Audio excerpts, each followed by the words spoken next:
Welcome to Off Hours, a conversation between John Edwards and Chris Manning.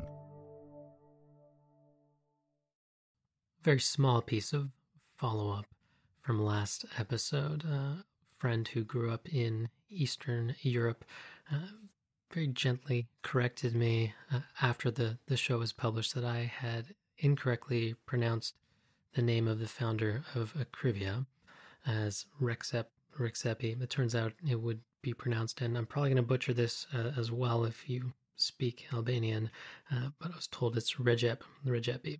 So my apologies, Recep. I stand corrected. Better you than me. I can't pronounce people's names to save my life, so I'm as people have already commented on with some of my horrible pronunciations. Yeah, well, an X followed by an H isn't something you're going to find very frequently, if at all, in the English language.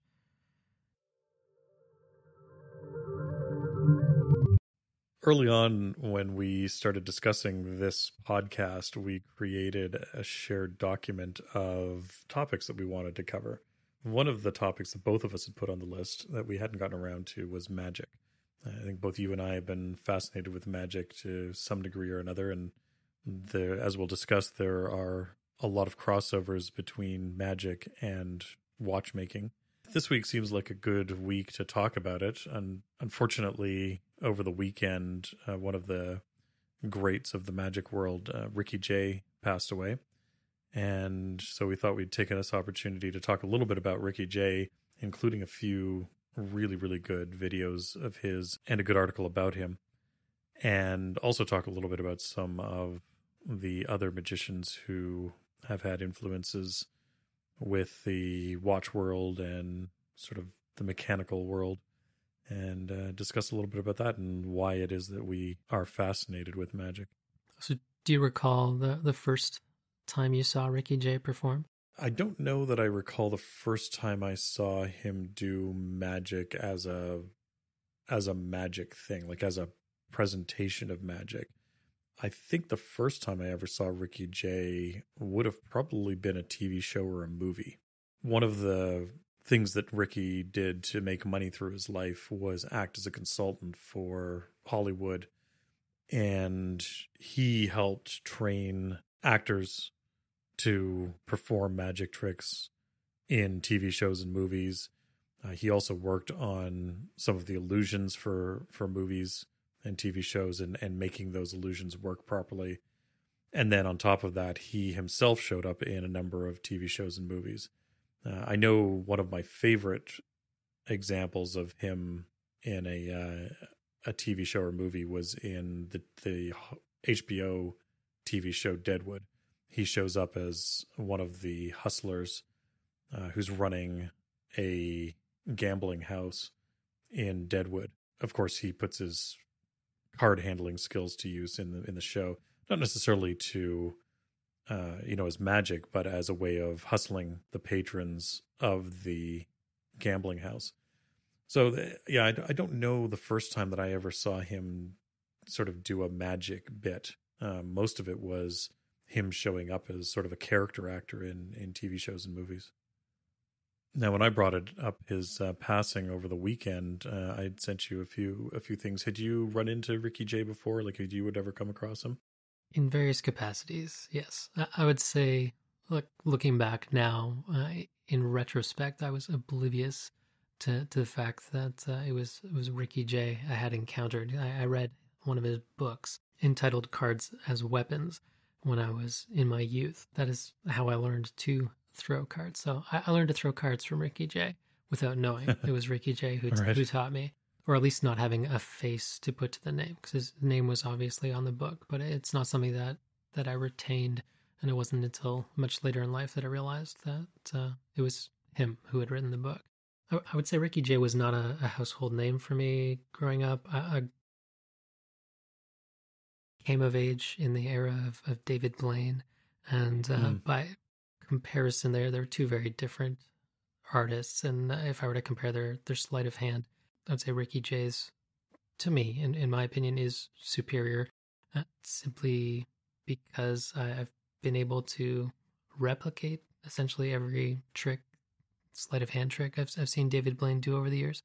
But I am still flabbergasted by a number of the things that Ricky Jay can do. And while I can catch the occasional sleight, I'm just absolutely clueless sometimes as to how he pulls off what he does. It's absolutely incredible, his skill as a card handler.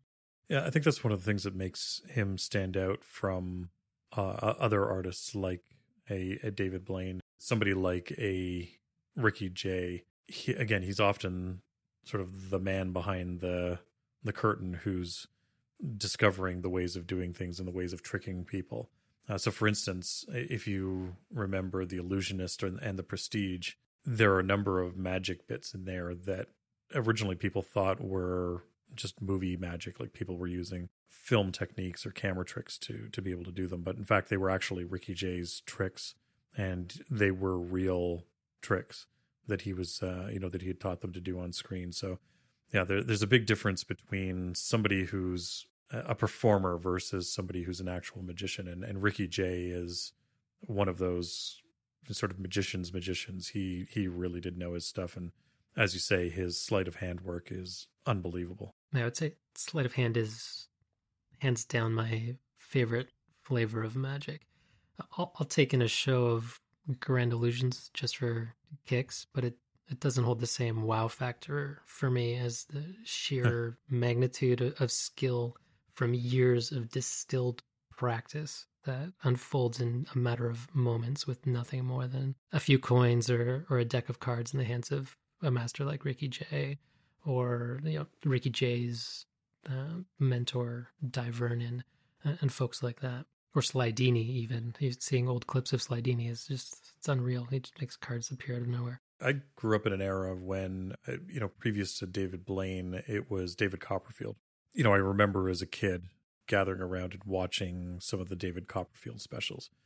And one of the things that's always disappointed me is knowing how the David Copperfield effects were done and seeing just how much of it was being done through camera tricks, and things like that. So it was very easy to sort of see you weren't being tricked necessarily through great skill, but through some kind of an obvious illusion. One of the things that's interesting when you watch somebody like a Ricky Jay work, or as you mentioned, Di Vernon, somebody like that, even when you know what he's doing and you know the move that he's about to make, you'd still never see the move that he makes. You never see what he's done. He's just so good at hiding what he's doing, and he is so clean at his manipulations that you just can't follow it. And that's always impressed me. And it takes an incredible amount of skill and devotion to doing that. Mm-hmm. I know that most of his life he spent 10 or 12 hours a day, every day, practicing with a deck of cards and practicing those manipulations. And that's something that you just don't get through the big flashy magicians. They just don't practice to that degree because they're relying on other ways of sort of fooling people. Yeah, their props are literally propping them up. Exactly. Like that, their skill is so heavily invested in the props and everything that is happening behind them. Whereas, there are gimmicks that exist, but it is almost entirely within the hands and the skill of the performer. Right. You could hand somebody like Ricky Jay a deck of cards, and he could do things that you gave him, that you controlled, that you knew were clean cards, and he could do things that would blow your mind. And that's something that these sort of stage magicians often can't do. That's not what they need their props to be able to pull off their illusions. Mm-hmm. Yeah, a great example of this for me is that I was out for dinner one evening with some friends, and a friend of a friend was there. And he's a drummer, and he's played for a number of bands over the years, usually filling in. So big names like Shania Twain and whatnot, he would be the backup drummer for. And we're sitting there at the table, and it's taking forever for the food to arrive. And he grabs 2 utensils and he starts fiddling with them. And all of a sudden he's drumming out this beat on random plates and glasses that he sort of pulled a note out of just by experimenting with them. And he was able to just riff there on the table with like riff-raff. Meanwhile, you can give someone with very little experience on the drums the best set of drums in the world, and they're still going to sound like garbage. Or do you give someone with the talent and the skill to play the drums a coffee can and some chopsticks, and they're going to be able to hammer out a beat? Absolutely. There's a really great scene at the opening of the documentary called It Might Get Loud, which is a sort of an exploration of music with Jimmy Page, Jack White, and The Edge from U2. And this documentary opens with Jack White taking some found objects, including a board and a few nails and a guitar string and a pop bottle, and he's got a single string and a pickup for an electric guitar. And in the course of about a minute, he sits there and builds this one string slide guitar, and then ends up playing, something incredible with it, right? And that's the kind of thing that you see with a master of an art, right? It doesn't really matter what it is that they have. It doesn't they don't need a Stradivari violin to be able to play incredible music. They just need to have something that will make the noise that they need to play on. Again, you take this the example of a master card manipulator, and you give them a set of cards, and it doesn't matter that they've never seen that deck of cards before. They can still do incredible things with it. Mm-hmm. Absolutely. So just after the news of Ricky Jay's passing, you sent along a documentary that I had not seen before called Deceptive Practice. It just sort of takes a look at a lot of his mentors over the years and how he came to learn and master what he did. An interesting tidbit that I pulled from that I was not aware of is that Di Vernon was actually Canadian, and not just Canadian, but was born right here in Ottawa, where we are recording tonight. The full name of that documentary is Deceptive Practice, The Mysteries and Mentors of Ricky Jay. And I think that the mentors part of that is extremely important, because he does focus a lot on the master magicians that he was able to learn from. Di Vernon is probably the most significant of those. And as you say, he was born here in Ottawa, although I can't imagine he was born in 1894 in Ottawa. And Ottawa's not really a thriving metropolis now. It's it's still a pretty small city, but 1894, Ottawa wouldn't have been very far removed from being the logging town that it started as. So I can't imagine that it would have been an exciting place to live in 1894. Well, you can understand why he wanted to relocate to LA. That's very true. Yeah, so Di Vernon ended up spending quite a bit of his life and career in and around the Magic Castle in Los Angeles, and actually attracted quite an array of talent to migrate there, including Ricky Jay. And he taught and passed on much of his knowledge in bits and pieces here and there. You were lucky if you got past a little scrap of what he had hidden in his vast inventory of skills and tricks. But he certainly was a treasure in the magic community, and one of the greatest sleight of hand artists to have ever lived. We've talked a lot on this show about passing knowledge on and sharing knowledge, and how, as I've mentioned before, one of my favorite quotes from Philippe Dufour is "Graveyards are full of secrets."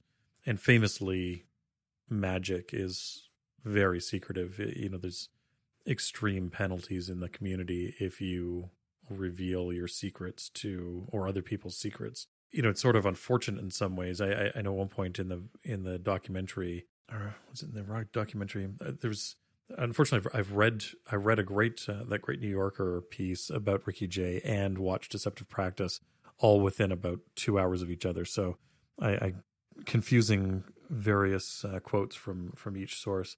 But at one point, Ricky Jay mentions how it's unfortunate that the sleight of hand artists that are coming up now have never seen Di Vernon perform in person. Mm-hmm. And we are now going to be able to say the same thing about Ricky Jay. Even though there's video footage of him performing, unfortunately, there are people who will never get a chance to see him perform, who will go on to become some of the great sleight of hand artists.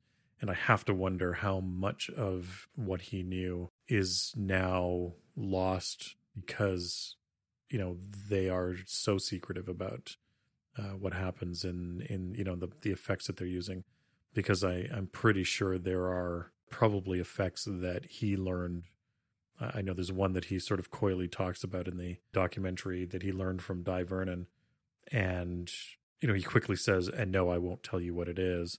I wonder if he's ever told anybody what that is and if he's ever passed that on.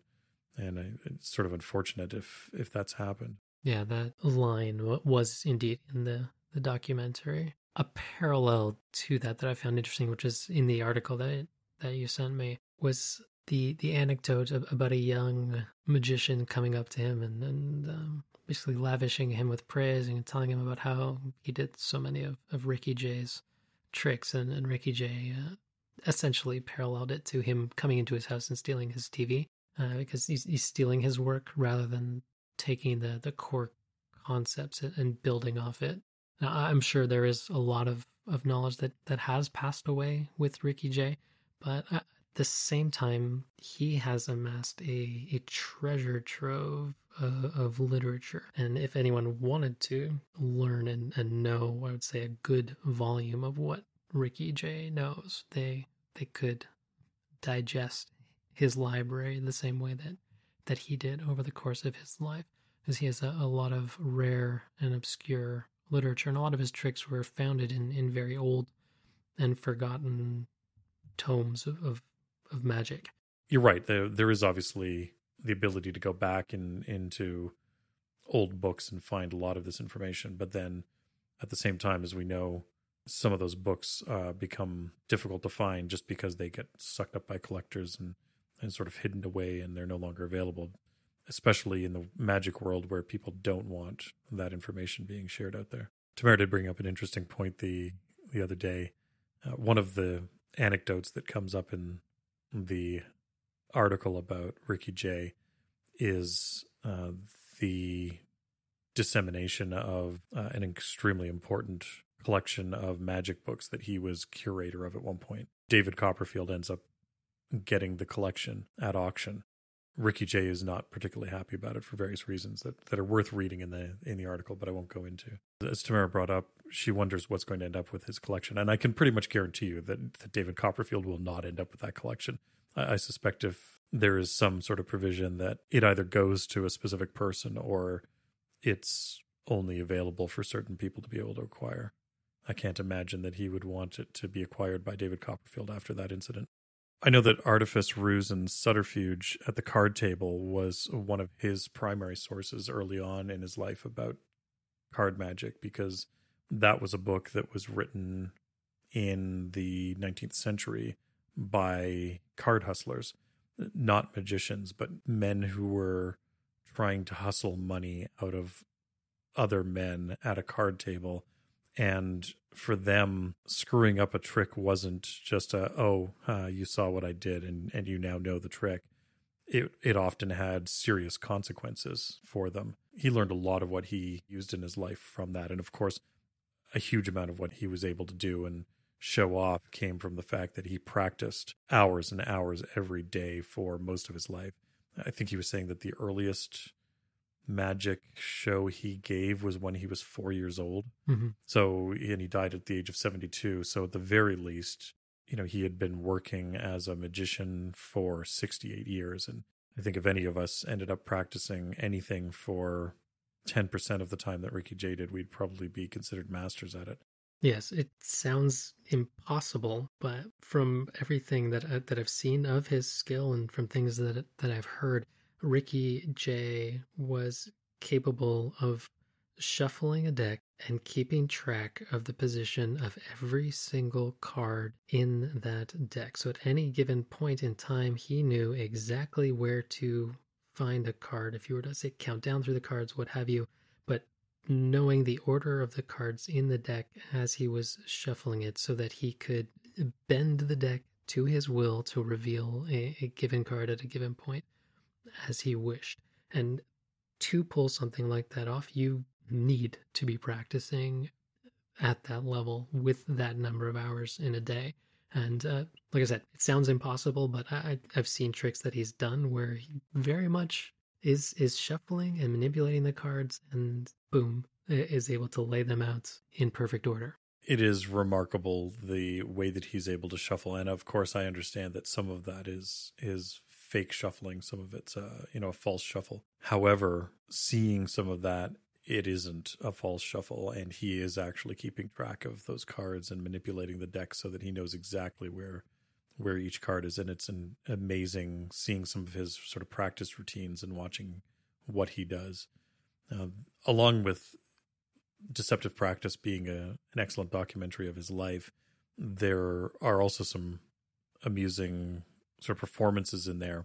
And on top of that, there's a couple of other videos that we'll link to, some older videos that show more of his performance.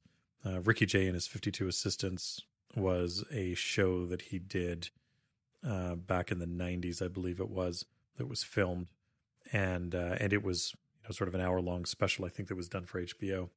And that was excellent. And you see more of his routine, and you see more of his pattern, how he performs. And you see him performing some classics like the Cup and Balls. And that is it's a remarkable thing to see him do some of the work that he does, everything from manipulation to memorization. Apparently his ability to remember things was remarkable. And so that it's an interesting look at some of what he was able to do, and sort of see him in his prime showing off some of those skills. Do you practice any sort of sleight of hand at all? I do every once in a while, and I over the years I've learned a fair bit about sleight of hand magic because just like you, I find it fascinating. I love knowing what's going on. For instance, when I watch something like the Cup and Balls, I know how the Cup and Balls works, and I know how to watch the Cup and Balls routine and watch the things that the magician doesn't want you watching. Some people don't like knowing how a trick is done. I find it fascinating because when you find someone who really knows how to do the Cup and Balls, you get an even higher appreciation of what it is that they're doing, because you know what they're doing and you still can't see what they're doing. So I've practiced with things like the Cup and Balls routine. I've practiced a couple of coin sleights. I've practiced a little bit of card manipulation, but I've never spent the time to, sort of dedicated the time to do it well, because I have too many other things that I want to be able to get good at. And so unfortunately that I've just never been very good at these. But I do understand a fair number of concepts of magic, and I do enjoy watching great magic. Mm-hmm. Yeah, it really does take practice to stay sharp. I would say I would be more confident, or would have been more confident 10 years ago performing for someone than now. Right at this stage of my life, I'll bust out a little trick impromptu here and there just for fun. But I would not be able to sustain that for 20 minutes or half hour at a dinner party like I could have a decade ago. Yeah, and I think that somebody to get really good at magic, you really have to pick it up at the right time in your life, where you have the time to be able to spend hours a day working on it. And whether that's because you are young and you just have free time to be able to do that kind of thing, or you happen to be stuck in a job that allows you to do that kind of thing, or whatever it is. I've known coworkers who will sit there on the phone, and all they do for 8 hours a day while they're on the phone is manipulate cards, and you watch them doing that, and that's how they practice. But I think unless you have the time to dedicate to that kind of thing, you're never going to get to the kind of skill level that these guys are getting to. Yeah, my hands tend to be otherwise occupied when I'm working. And that's one of the problems that I have too. I'm either working on a computer and building stuff on a computer, or I am making things with my hands in the shop. And so, manipulating a deck of cards while you're trying to operate a lathe is not advised. So have you read the Artificers and Subterfuge at the card table? I flipped through it. I haven't had a chance to read it in depth, and it's something I've meant to read a little bit more critically than I have in the past. Yeah, I need to read through it a little bit better and sort of get a better understanding of what it is that they're doing and how they're doing it. Mm-hmm. Yeah, it's not a book that I've ever picked up, but from what I gleaned from the documentary, that was Di Vernon's textbook as well. Growing up, that's what the foundation of his skill as a sleight of hand artist. Another small quote, which I'd say I'm paraphrasing because I didn't take notes while watching the documentary. But there's this anecdote about Di sitting there on a bench outside of the Magic Castle and just watching people put on their sport coats and noticing the subtle differences between them all. And I think it was something along the lines of him relaying to Ricky that much of sleight of hand is the duplication of natural action. So taking a natural action, making it seem natural while subtly hiding the actual action you're performing. I think sums up quite well the art of sleight of hand. Your hands are doing something. They appear to be doing something when in reality they are doing something very different. Yeah, absolutely. That's a great anecdote from the documentary and what it taught Ricky about how to deceive people. I think one of the other things that I love about the way he looked at it, because he approached learning this early on from books that were designed to deceive people for taking their money. Right? Again, they're these hustlers, and who are making money off of this. And one of the things that I've always admired about a number of magicians is that they, even though they know that a lot of what they're doing is rooted in that deception and in that, being a hustler and a hoaxer, they approach magic from a different point of view. They're using those same skills, but they're telling people, I'm here to fool you. I'm not getting anything out of you other than your amazement that I've done something. They're not trying to trick you to take your money or to steal your watch or something like that, even though they could easily. And sometimes do. And sometimes do, yes. Some magicians do that. One of my favorite lines from this is when he says, magic is inherently honest. And even though they're deceiving you, it is inherently honest because they're telling you that they're going to deceive you. They're telling you exactly what they're going to do to you. They're going to fool you into believing that something's happened that hasn't happened. And I like that idea that through deception, magic is an inherently honest thing that they're showing you. And there are a number of magicians that I admire, people like Penn and Teller, people like Eric Mead. They've all been very upfront about that. They believe that you shouldn't be using this to con people, but instead to amaze them. Yeah, amaze and delight. So do you own any gimmicks, which is the technical term for a magic trick or a prop, something that is not as it seems, that allows you to do something that is not as it seems? No, I've intentionally never learned a trick that requires a gimmick. And I've always felt that if I was going to learn something, if I was going to learn a trick, that it should be something that I could do with any version of the object that I'm working on. So for instance, if I'm doing the cup and balls routine, I have a set of cups and balls that I've practiced with and that I'm more familiar with, but the techniques that I'm using should work with conceivably any cup that's the same sort of size and any ball that's the same sort of size that I'm used to. Same thing with card tricks or a coin manipulation. I've always felt that if I'm going to learn a card trick, I should be able to do it with any deck of cards that's been given to me. I've never practiced with things like marked cards. Marked cards are very easy to use once you know what you're doing with them. But the problem with that is that you're then relying on your marked cards to do the trick. I certainly don't blame people who do use some sort of a gimmick for being able to perform magic, because frankly, it does open up a whole other world of possibilities in terms of what you can do. But I know for myself, I've always felt that that's not the way I would want to approach it.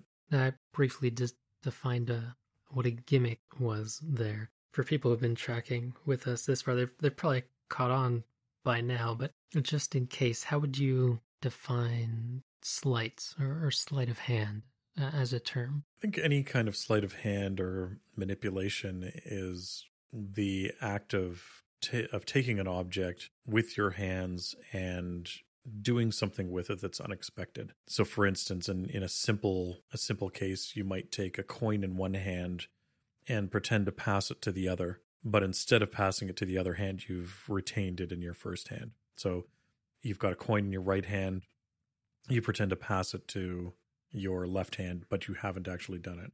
Or, the classic one that you see people do with kids where you pull a coin from their ear, right? And so obviously the coin doesn't actually come from the kid's ear. It's come from their hand, but it's a situation where you have, it's a situation where you have that coin in your hand, you've hidden it, and you're then manipulating it to appear in your hand and as if it's coming out of the ear. So that's how I define sleight of hand. And it can be used for any number of different things with any number of different objects. Mm-hmm. Yeah. It shares a root word with sly. So that's a cunningness and skill. And when it's come to magicians and magic that's being performed, nearly all of my favorite magicians are sleight of hand artists. So people like Ricky Jay.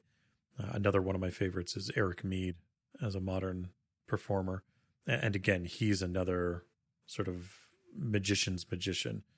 If you were to query some of the top magicians that you've heard of in the world and you say, who are the top sleight of hand artists in the world, Ricky Jay's name would of course come up on that. He was certainly one of those people, but Eric Mead is somebody whose name would pop up at the top of that list quite consistently. Unfortunately, there aren't a lot of videos of the work that he's done. Probably the best video I've seen of Eric Mead performing was on Penn and Teller's Fool Us last season, and he shows off a trick that he's modified slightly from another magician who unfortunately had passed away, and it's done with coins and a leather tube that had open ends on both ends. And watching him perform again, if you know the trick that he's doing, you can see a lot of what's going on. But there are a few things in there that he's doing that are just remarkable. Watching him perform that it's a joy to watch.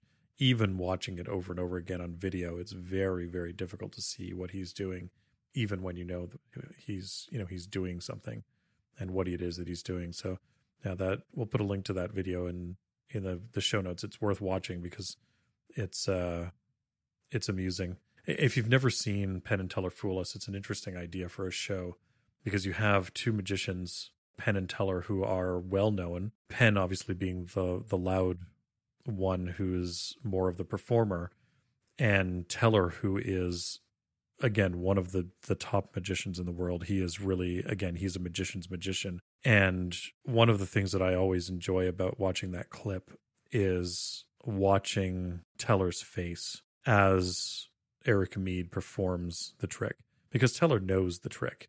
He knows exactly what the trick is supposed to be, except for the little twist that Eric puts in it. Even being a master magician at sleight of hand himself, he's unable to tell what it is that Eric Mead is doing. I always enjoy watching that kind of thing. And again, if you can see someone performing for another master magician and fooling them like that, it is really remarkable. And it's, as I said, it's a joy to watch Teller watching that particular display. And really, so much of it does come down to presentation and storytelling as well, which is, I think, in his own unique way, Ricky Jay was very good at. One of his funnier bits is the Four Queens, which I had fun doing a trick with a somewhat similar storyline when I was like 8 years old, and it involved a lot of math to pull it off with the cards. But I had my whole little story, and it was entertaining for people. But it doesn't hold a candle to to Ricky Jay's Four Queens, which is a very impressive close-up magic trick that he performs. That's always one of my favorite tricks from Ricky Jay. There are a number of great stories that he does tell, and it's of course, when you watch some of these videos, you can see these artists performing the same trick a couple of different times, and you can hear their pattern, you can hear the way that they've maybe modified it slightly over the years, but you sort of get a sense of familiarity every time you watch it. And that's one I've seen a few different versions of that, and it's quite good. I think something we'll end up talking a little bit more about in a future episode is how magic ties in with some of the world of automata and magic clocks and things like that, because I think that deserves a little bit more depth than what we could do tonight. There's certainly a huge crossover between the world of magic and the world of mechanical making, just because a lot of these tricks, a lot of these illusions are reliant upon sort of clockwork mechanisms. But there's a long history of a crossover between the two worlds. Absolutely, particularly with the early magic, because so much of magic is, well, there's a lot of the sleight of hand type stuff, but a lot of illusions and things like that are based and founded in cutting edge fringe technologies that the general populace is just not aware of or doesn't believe can exist. And as we alluded to in one of our earliest episodes, any sufficiently advanced technology is indistinguishable from magic. And in a lot of ways, clockwork mechanisms and whatnot 200 years ago was indistinguishable from magic. And to riff off you a little bit from those early episodes, I think a lot of what Ricky Jay was able to achieve is pulling up sufficiently ancient tricks that and mastering them to such effect that it blows the minds of modern day magicians.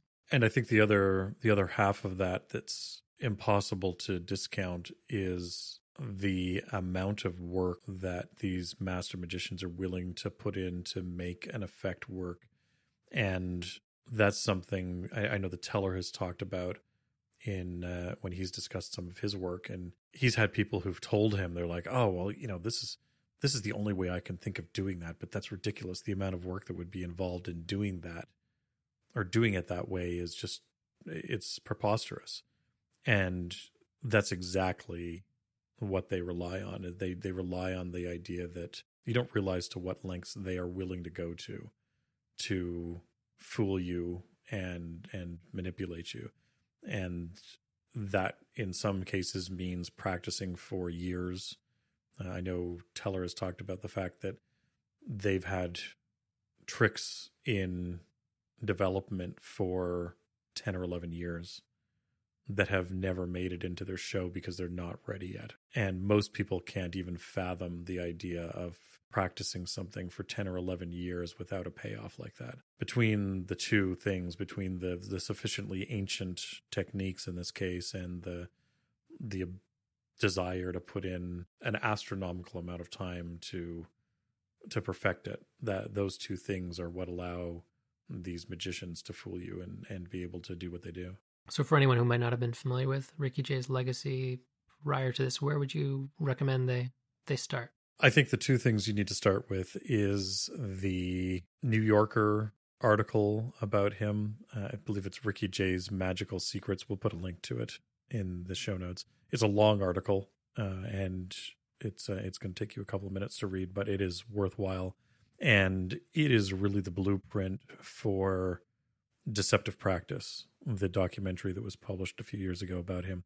And that's something that I'd recommend going through after you've read the New Yorker article, because then you sort of have an idea of where the story is going, but you get to see the visuals of it. You get to see what he's doing, and that's worthwhile.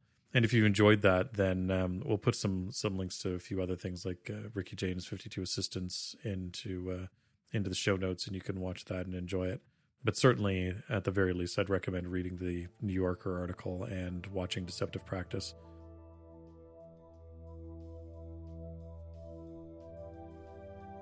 Thanks for listening to Off Hours. You can find detailed show notes at offhours.show. If you'd like to keep up to date with the show, follow us on Twitter @OffHours.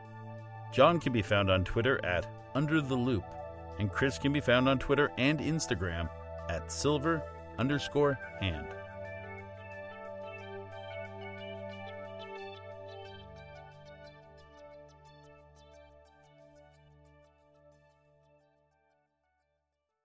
I just found a story that I always love about him. Deborah Barron, a screenwriter in Los Angeles where Jay lives, once invited him to a New Year's Eve dinner party at her home. About a dozen other people attended. Well past midnight, everyone gathered around a coffee table as Jay, at Barron's request, did close-up card magic. When he had performed several dazzling illusions and seemed ready to retire, a guest named Mort said, "Come on, Ricky, why don't you show us something truly amazing?" Barron recalls that at that moment, the look in Ricky's eyes was like, "Mort, you have just fucked with the wrong person." Jay told Mort to name a card, any card. Mort said the 3 of hearts. After shuffling, Jay gripped the deck in the palm of his right hand and sprung it, cascading all 52 cards so they traveled the length of the table and pelted an open wine bottle. "Okay, Mort, what was your card again?" "The 3 of hearts. Look inside the bottle." Mort discovered curled inside the neck the 3 of hearts. The party broke up immediately. Yeah, it's from the New Yorker article. Yeah. I've always loved that story because you can get the sense that that's exactly the kind of person that he was, right? Like it was just one of those, I'm willing to amuse you and I'm willing to sort of play to the crowd, but then if you screw with me, I'm going to make sure you regret it. Yeah, it's one of those things where you'd have to be there. And same for the $2 or 2 $1 bills into the $2 bill. Oh, when he's in the shower. The fact that he was able to pull that off in the shower is remarkable because the planning and forethought into, that must have been put into that is showering with a false thumb. But again, that's an example of the level of effort that somebody's willing to go to pull that kind of thing off, right? Mm-hmm. Yeah, absolutely. Well, that's a neat thing too from the documentary. There's like Ricky Jay being able to go to these guys' houses when he's like 4, 5, 6, 7, 8 years old and have like one-on-one performances with these masters. Oh yeah. You have to imagine that if after being exposed to some of those people as a child, if he hadn't become a world-class magician, you have to wonder what the heck was going on. And, I think you have to imagine that anybody who was exposed to that level of skill in any art would just pick it up enough of it to be quite gifted as it was. Mm-hmm. So yeah, that would have been remarkable, getting access to that. And of course you see people who do go on to become magicians, world-class magicians. And in some cases, all they needed was to be exposed to, an uncle who was an amateur magician and taught them some basic stuff when they were 7 years old or whatever. And that's enough to sort of slingshot them into it. So I can't imagine having some of the top magicians in the world, sort of at your beck and call and teaching you how to do amazing sleight of hand. I can't even imagine how effective that would be. Now, one of the other things I haven't seen yet, and I heard about it a couple of years ago, and I had forgotten to look into it. It was a documentary called Dealt. I don't know if you've heard of this at all. Yeah, the guy's blind. His name's Rick Turner, I think it is. Okay. He's completely blind, and he's able to do incredible card manipulation. Wow. Does he have a braille deck? No.